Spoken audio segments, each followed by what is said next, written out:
नमस्कार, मी अमृता आणि अमृताच योगा या माझ्या YouTube चॅनलमध्ये तुमचं सगळ्यांचं खूप मनापासून स्वागत। आपल्यापैकी प्रत्येकीलाच आयुष्यात कधी ना कधीतरी अनियमित मासिक पाळीचा त्रास झालेला असतो। म्हणजेच पिरियड्स तुमचे उशिरा येणे किंवा लवकर येणे, त्याच्यामध्ये हेवी ब्लीडिंग होणे किंवा कंबरदुखी, पोटदुखी यासारखा त्रास होणे। तर कधी कधी आपण या त्रासाकडे दुर्लक्ष करतो किंवा कधी कधी आपण औषध गोळ्या घेतो, पण या औषध गोळ्या घेण्याचा सुद्धा खूप साईड इफेक्ट्स असतात किंवा ते टेम्पररी तुम्हाला रिलीफ देतात। पण हा त्रास कायमचा जर तुम्हाला बंद करायचा असेल तर त्यासाठी काहीतरी उपाय करणं गरजेचं आहे। तर आजच्या या व्हिडिओमध्ये आपण अशी काही योगासने बघणार आहोत ज्याच्यामुळे तुमचा हा त्रास कायमचा बंद होईल आणि ही आसनं रेग्युलर केल्यामुळे तुमचे पिरियड्स रेग्युलर यायला खूप मदत होईल। तसंच पिरियड्स मध्ये जो होणारा त्रास आहे तो सुद्धा कायमचा बंद व्हायला मदत होईल।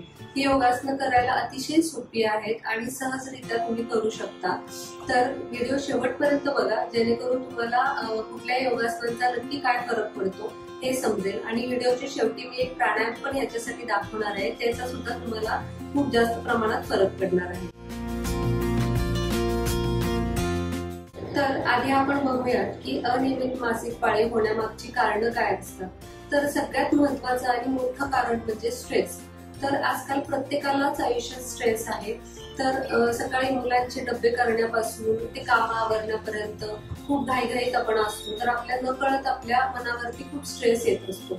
तसंच ज्या लेडीज ऑफिसला जातात तर त्यांना सुद्धा ऑफिसला पोहोचायची घाई असते, कामाच्या डेडलाईन्स असतात, कामं वेळेत पूर्ण करायची असतात, तर त्याचा स्ट्रेस असतो। मुलींना अभ्यासामध्ये स्ट्रेस असतो। तर या सगळ्या स्ट्रेसचा परिणाम आपल्या हार्मोनल सिस्टमवर होत असतो, तसंच डायजेस्टिव्ह सिस्टमवर सुद्धा होत असतो। आणि हार्मोनल सिस्टमवर याचा परिणाम झाल्यामुळे काय होतं, हार्मोन्स इम्बॅलन्स होतात आणि या हार्मोनल इम्बॅलन्समुळे आपली पाळी सुद्धा अनियमित व्हायला लागते, आपले पिरियड्स रेग्युलर होत नाहीत। आणि त्याचा आणखी परिणाम म्हणजे पिरियड्स इरेग्युलर असल्यामुळे त्याचा परिणाम तुमच्या प्रजनन संस्थेवर होतो, म्हणजेच रिप्रोडक्टिव्ह सिस्टमवर होतो। आणि त्याच्यामुळे काही काही सिरियस आजार सुद्धा होतात, जसं की पीसीओएस आहे, पीसीओडी आहे, तसंच एंडोमेट्रियोसिस आहे, म्हणजे यासारखे आजार सुद्धा या गोष्टीमुळे होऊ शकतात। त्याच्यामुळे अनियमित मासिक पाळी याच्याकडे दुर्लक्ष कधीच करायचं नाही, त्याच्यावर वेळेवर हे उपाय केलेच पाहिजेत। तर पिरियड्स इरेग्युलर होण्यामागे अजूनही काही कारण आहेत, जसं की वाढलेलं वजन आहे। आजकाल वजन वाढीची सुद्धा खूप समस्या आहे। तर या वाढलेल्या वजनामुळे सुद्धा आपले पिरियड्स इरेग्युलर होतात। खूप जास्त एक्सरसाइज केल्यामुळे त्याच्यामुळे सुद्धा आपल्या बॉडीवरती खूप ताण येत असतो, तर त्याच्यामुळे सुद्धा पिरियड्स इरेग्युलर होतात। तसंच खूप प्रवास केल्यामुळे होतो, कुठला ट्रॉमा असेल, आपल्या मनावरती कुठला ट्रॉमा झाला असेल, आघात झाला असेल, तर त्याच्यामुळे सुद्धा पिरियड्स इरेग्युलर होतात। तसंच काही आजार असतील, तर जसं की डायबिटीस आहे, हायपरटेन्शन आहे, त्याच्यामुळे पिरियड्स इरेग्युलर होतात। काहींना औषधं कुठली चालू असतील तर त्याचे साईड इफेक्ट्स म्हणून सुद्धा पिरियड्स हे इरेग्युलर होतात। त्याच्यामुळे हे आपल्या पिरियड्सकडे कधीच दुर्लक्ष नाही केलं पाहिजे। तर आता आपण बघणार आहोत की योगासनांचा नक्की कसा फायदा होणार आहे याच्यावरती। तर आता आपण पहिलं आसन बघूया, ते आहे मल्लासन। तर याच्यासाठी आपल्याला खांद्या एवढं अंतर घ्यायचंय दोन्ही पायामध्ये आणि आपले पंजे थोडेसे बाहेरच्या साईडला घ्यायचे आणि त्याच्यानंतर आपल्याला असं स्क्वॅट पोझिशन मध्ये खाली बसायचंय, गुडघ्यातून मागे हे बघा असं, आणि आपल्याला असं नमस्ते करायचंय। तर या गुडघ्यामध्ये तुम्हाला जेवढं जास्त अंतर घेता येईल तेवढं अंतर घ्यायचंय। हाताने तुम्ही असे गुडघे बाजूला करू शकता आणि नमस्ते करू शकता। या पोझिशनला तुम्हाला 40 ते 50 सेकंद तरी बसायचंय। आणि जर तुम्हाला खूप ताण जाणवत असेल आणि तुम्हाला एवढं खाली बसायला पॉसिबल नसेल तर तुम्ही खाली बसण्यासाठी असं योगा ब्लॉक घेऊ शकता किंवा स्टूल किंवा उशी काही घेऊ शकता आणि त्याच्यावरती तुम्ही असं बसू शकता, जेणेकरून तुमच्या टाचेवरती आणि पायावरती जास्त ताण नाही येणार। तर इथे तुम्हाला 40 ते 50 सेकंद तरी असं बसायचं रोज असं। तर हे मल्लासन तुम्ही रोज केल्यामुळे तुमचे हार्मोन्स बॅलन्स व्हायला खूप मदत होते। तसंच तुमचं गर्भाशय आहे, ओव्हरीज आहे, या अवयवांना हेल्दी ठेवायला सुद्धा खूप मदत होते। तसंच ज्यांना पिरियड्स मध्ये क्रॅम्प्स येतात, कंबरदुखी होते, त्यांना सुद्धा याचा खूप फायदा होतो। तर मलासन आपण रोज कसं करू शकतो सहज. तर रोज जर तुम्ही गरम पाणी पिण्याची सवय लावली असेल, म्हणजे उठल्या उठल्या रोज गरम पाणी पित असाल तुम्ही, तर तुम्ही हे मलासनामध्ये बसून घ्या. तर जेणेकरून हे आसन पण करून होईल आणि त्याचा तुम्हाला खूप फायदा पण होईल. मलासनात बसून गरम पाणी पिल्याने डायजेस्टिव्ह सिस्टमला सुद्धा खूप छान फायदा मिळतो, म्हणजे तुमचं डायजेशन किंवा पोट साफ व्हायला सुद्धा खूप छान होतं. तर पुढचं आसन आहे भद्रासन. तर याच्यासाठी आपल्याला पाय असे पुढे घ्यायचे, दोन्ही पाय समोर. त्याच्यानंतर आपल्याला दोन्ही पाय जुळवून ठेवायचे, दोन्ही टाचा ह्या जुळवून ठेवायच्या. त्याच्यानंतर आपल्याला श्वास घेत घेत पाय दुमडून आपल्या जवळ आणायचे असे, आणि आपल्याला हे पाय असे खाली घ्यायचे श्वास सोडत सोडत. आणि या टाचा आहेत किंवा हे पाय आहेत ते तुम्ही पकडून जेवढे तुम्हाला आपल्या मांडीच्या जवळ आणता येतील तेवढे आणायचे, म्हणजे हे असे असे. आणि तुम्ही हे पायाचे पंजे पुढे पकडू शकता असे, आणि तुम्हाला जेवढे गुडघे खाली करता येतील तेवढे करायचे. जरुरी नाही तुमची गुडघे पूर्ण खाली गेले पाहिजे, तुमचे पाय पूर्ण खाली गेले पाहिजे असं काही जरुरी नाहीये. की तुम्हाला जेवढं शक्य आहे तेवढं खाली करायचे आणि पायाचे पंजे पकडून ठेवायचे, जेणेकरून तुमचे पाय पुढे पुढे सरकले. तर याच्यामध्ये आता आपल्याला काय करायचंय, तर आपल्याला बटरफ्लाय सारखं आपले पाय असे फ्लॅप करायचे, म्हणजे वर घ्यायचे श्वास घेत घेत आणि श्वास सोडत सोडत खाली घ्यायचे. तर हे अतिशय हळूवार पद्धतीने करायचंय. प्रत्येक श्वासास बरोबर करायचंय, श्वास घ्यायचाय आणि श्वास सोडायचा. तर हे तुम्हाला 1 मिनिट तरी करायचंय, किंवा 30-30 सेकंदाचे तुम्ही 2-3 सेट केले तरी चालते. श्वास घेत घेत वर घ्यायचे, श्वास सोडत सोडत खाली घ्यायचे. आणि प्रत्येक श्वास सोडत ज्यावेळी तुम्ही पाय खाली घेणार आहात, तर तेव्हा शक्यतो तुम्ही पाय हे प्रेस करायचा प्रयत्न करायचा, म्हणजे जेवढे शक्य तेवढे खाली प्रेस करायचा प्रयत्न करायचा. श्वास घ्यायचा, श्वास सोडायचा, श्वास घ्यायचा, श्वास सोडायचा. तर या आसनामुळे काय होतं, आपले पायाचे मसल्स खूप लवचिक व्हायला मदत होते, आणि आपला पेल्विक फ्लोर आहे म्हणजे कमरेचा खालचा भाग आहे, तर याच्यामध्ये खूप रक्ताभिसरण चांगलं व्हायला मदत होते. तसंच आपलं गर्भाशय आहे, ओव्हरीज आहेत, यांना सुद्धा या आसनाने खूप मसाज मिळतो आणि त्यांचं कार्य हे सुधारायला मदत होते. तसंच ज्यांना पिरियड्स मध्ये खूप क्रॅम्प्स येतात किंवा पोटात दुखतं, तर इथले आजूबाजूचे मसल्स, आपल्या कमरेच्या खालचे मसल्स हे स्टिफ असल्यामुळे हा त्रास होत असतो कंबरदुखीचा वगैरे. तर हे आसन केल्यामुळे तुमचे इथले सगळे मसल्स मोकळे व्हायला मदत होते, म्हणजे सगळे मसल्स लवचिक व्हायला मदत होते आणि त्याच्यामुळे तो त्रास कमी व्हायला मदत होते. तर हे आसन तुम्हाला 1 मिनिट तरी करायचंय असं रोज.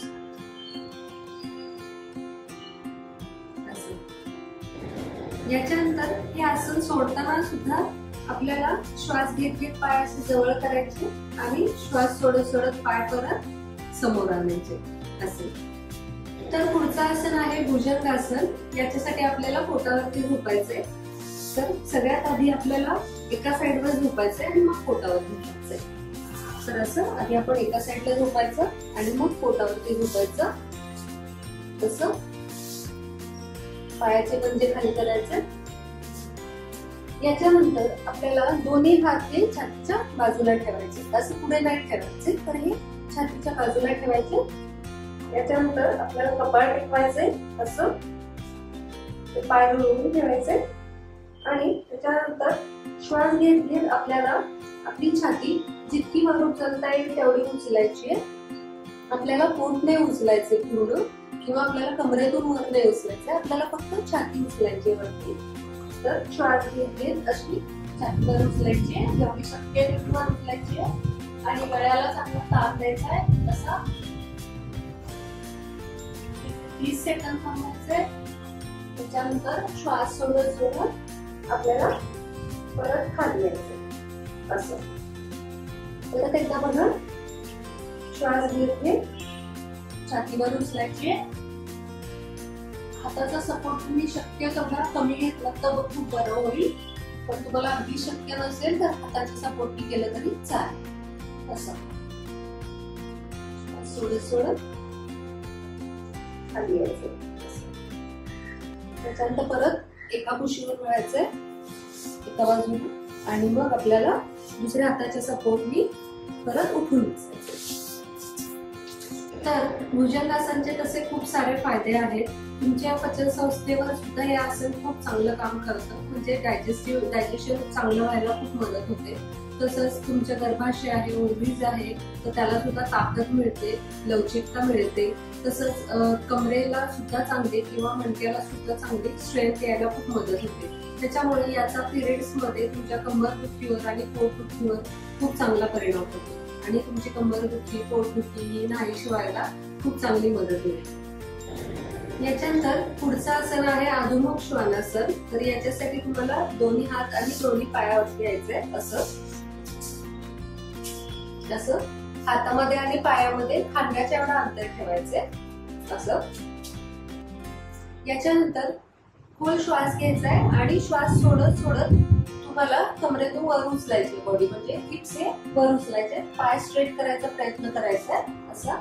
आणि तुमचा मनका हा सरळ रेषेत राहायला पाहिजे, मनका वाकवायचा नाहीये किंवा असा राऊंड नाही करायचा आहे. तर हा मनका सरळ रेषेत राहायला पाहिजे आणि टाचा टेकवायचा अशा. आणि हिप्स जेवढे शक्य तेवढे वरच्या बाजूला पुश करायचे असे. आणि इथे आपल्याला 30 ते 60 सेकंद जेवढा वेळ तुम्हाला शक्य आहे तेवढा वेळ थांबायचं. जर या आसनामध्ये तुमच्या टाचा टेकत नसली, जर तुमच्या पोटरीला मांडीच्या मागच्या साईडला खूप ताण जाणवत असेल, तर त्या केसमध्ये तुम्ही काय करू शकता, तुमचे पाय हे गुडघ्यातून फोल्ड करायचे आणि गुडघे वाकवायचे आणि मग हिप्स हे वर पुश करायचे, म्हणजे तुमचा मनका सरळ राहील आणि तुमचे आसन हे व्यवस्थित होईल असं. आणि मग जशी सवय होईल तसं तुम्ही हळूहळू टाचा टेकवायचा प्रयत्न करायचा असं.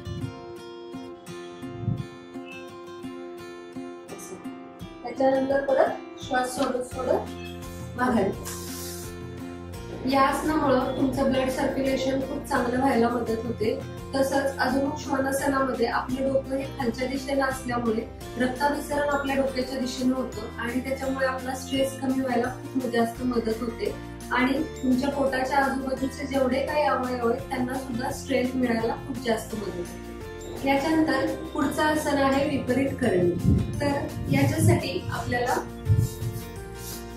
असं भिंतीच्या बाजूला जायचंय, जेवढं शक्य आहे तेवढं भिंतीच्या जवळ जायचंय असं. त्याच्यानंतर पाठीवर झोपून असे तुम्हाला भिंतीला पाय लावायचे असे.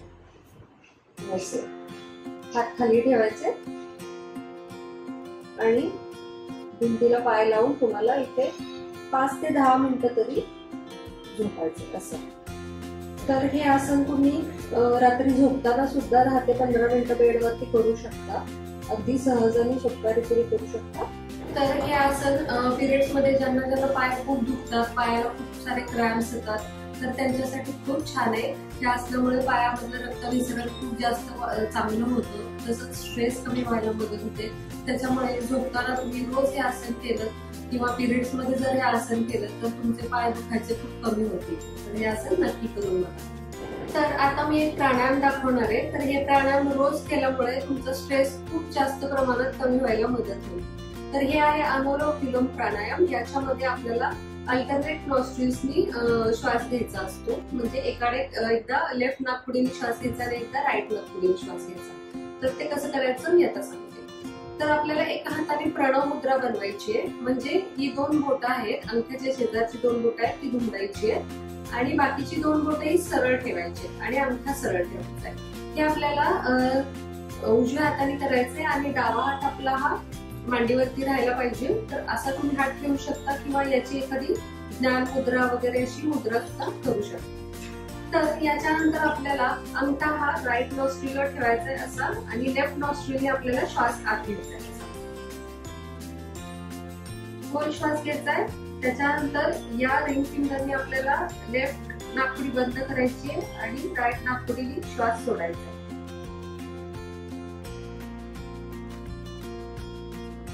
त्याच्यानंतर परत राईट नाकपुडीने श्वास घ्यायचा आहे असा. त्याच्यानंतर राईट नाकपुडी बंद करून लेफ्ट नाकपुडीने श्वास सोडायचा आहे.